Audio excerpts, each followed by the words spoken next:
XML. Link to XML actually makes a lot of help in building mobile applications, because XML are basically they are text files, but previously you had to parse them to get you the data that you want. It was a little bit of a hassle. So link to XML, anyone has used link before?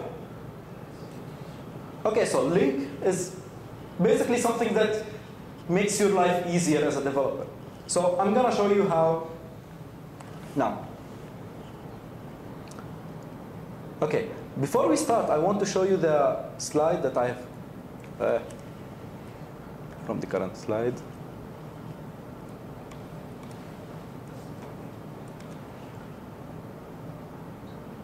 Okay, this is an RSS XML file.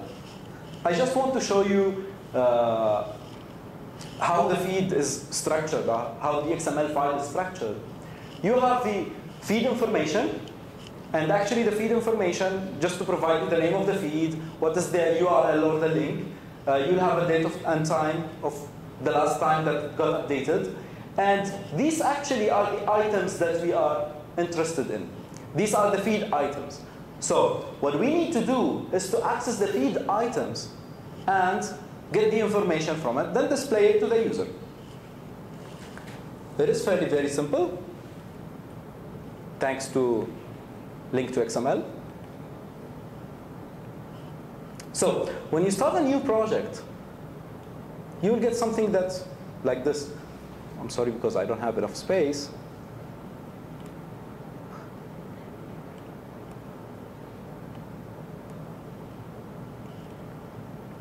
Okay, so basically, instead of getting forms, now you will get a XAML file. The XAML file is basically a Silverlight application.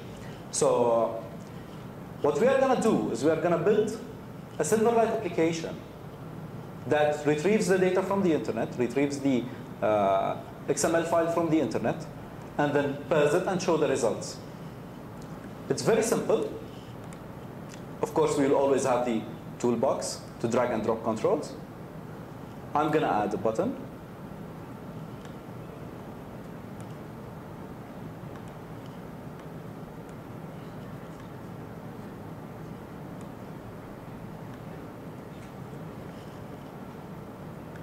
And the text box, so we can fill in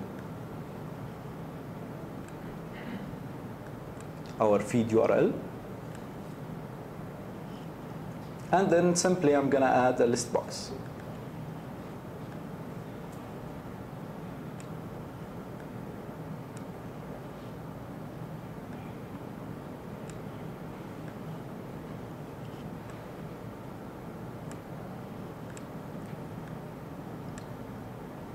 Okay, let's go to the code.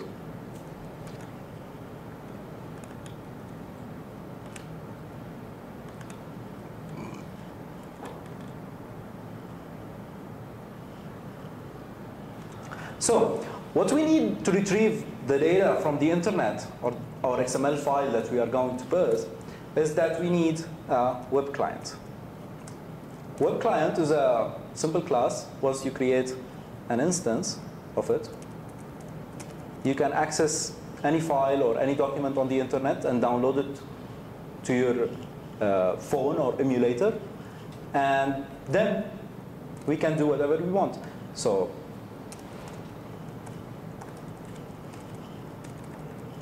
now I've created a new web client. Then what I'm going to do is I'm going to subscribe to the event, because it's all done asynchronously, so it doesn't stop the interface or it doesn't hang anything until the process of downloading is finished. Now, download string completed. Okay, so the first part is done. Now once the feed is downloaded, it will just immediately raise the event, which is a web client download string completed. Now I'm simply going to change the button name into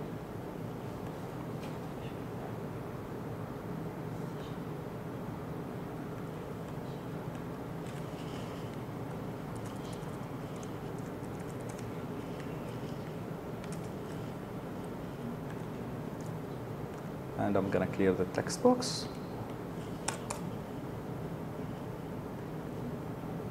OK. So now whenever the user clicks the button, what I want to do is to download the string asynchronously.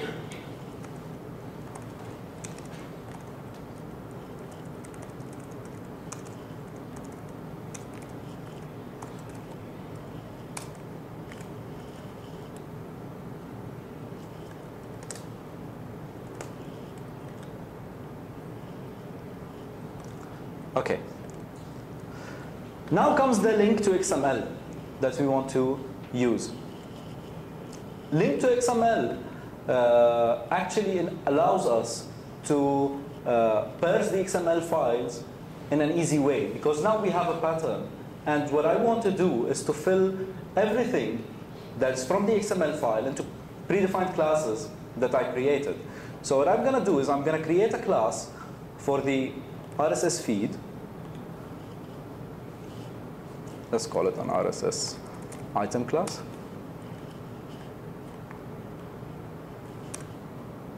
And I have already created it.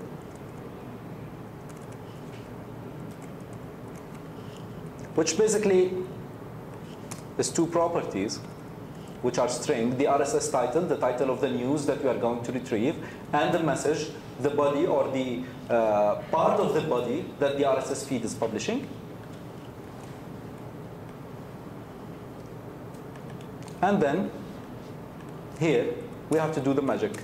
So first we have to check if there are any errors, and if there are any errors,